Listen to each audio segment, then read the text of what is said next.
David Schwimmer, the actor who played Ross in Friends, did something that absolutely shocked TV executives and the world. And we're going to get to that in just a minute, because in this video, we're going to talk about how you should split the percentage of ownership of your business with your business partners. Now, if you're just starting a business with business partners, great, you're more likely to succeed. So you're making a smart move, especially if that business partner has complementary skills to you.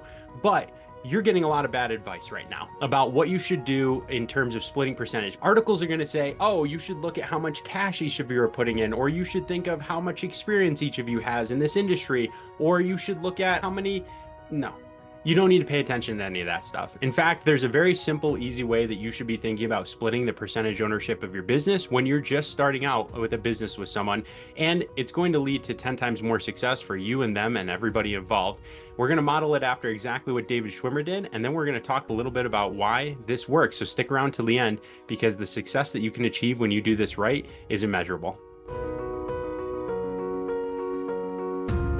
Would it shock you to know that between 50 and 80% of business partnerships fail? That's a higher failure rate than divorce. And when you're getting into a business partnership, you have to take it as seriously as you would take a marriage, because you're going to be working with this person every single day, making decisions that affect your family's finances, your life, your trajectory of your business. It's a critically important decision. And the reason that so many fail is because they get off on the wrong foot with things that I just talked about, where they have uneven splits in their business partnership. They're doing it based on cash. And then all of a sudden, before long, people are pointing fingers, there's miscommunication, and there's huge problems that happen, which is terrible for everybody involved. I've been very fortunate because I have two business partners that I've worked with on every project and every business that I have. I have a handful of businesses at this point. And guess what? For every single business that we have together, we've split partnership the exact same way every single time. And it's been critical to our success. Now, to give you a little background, one of our partners is technical, and one of our partners is a product and salesperson, and then I'm the CEO and business admin, I suppose you could say. Now, here's the thing. When we first had the opportunity to buy our first business together, we decided that we would all partner.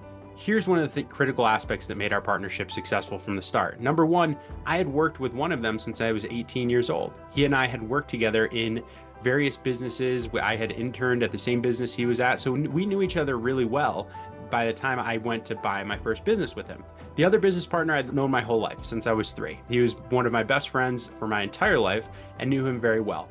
Does that sound like people you would actually marry? Is people that you've known that long and you've worked with that long? If it does, you'd be right. And that's why you have to think about a business partnership almost like a marriage. Too often we just pick a business partner out of the sky and say, I'm going to get into business with this person. The level of stress, communication, financial discipline, and decision-making that you're going to have to do together means that you're going to have a dynamic relationship just like a marriage, and you better be prepared for that. How do you know you're prepared for it? By partnering with, first and foremost, with people that you've known for a long time. Now, our entire partnership almost completely fell apart at first, before we even had the chance to buy a business. Why? Probably my fault. I kept pushing for more equity in the business because I thought I'm going to be the CEO. I'm going to set the vision. That's going to be a really important role for me. So I think I should take the most equity position in the business. Well, of course, Craig said he's going to build the software. How are we going to run a business without the software? And Robert said, well, I'm going to sell the product and design the product that we're going to sell. How are we going to have a business without a product? And so we all wanted more equity. Me probably more so than anyone, young and naive. And so ultimately what we agreed on, which is the thing that you should ultimately do, is the same thing that David Schwimmer did. See, most people don't know, but at the time, David Schwimmer, again, the actor who played Ross, he was the most famous actor of them all. So Jennifer Aniston wasn't the most famous, and actually many of the other actors were really lesser known, if known at all. This could have been I think this was even the first show for a couple of them. Then, of course, I'm talking about the TV show Friends. So the TV executives naturally thought, we'll pay David Schwimmer the most money. He's the big TV star that we have in the show. He'll get all the money. But what would happen?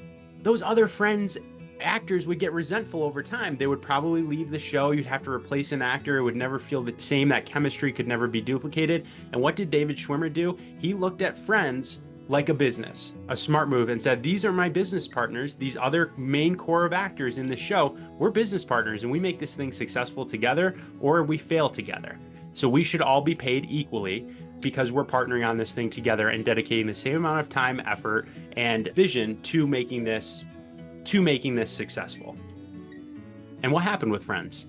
Of course, it became one of the longest tenured and most successful shows in history. When you partner with your business partner, make an even split because the pie is going to be bigger for both of you in the long run. You don't need to split hairs. You're getting in this to go on a long journey and grow something big and special. Don't worry about it at the outset. Split it evenly. If you're going to partner in the first place, partner evenly or go it on your own.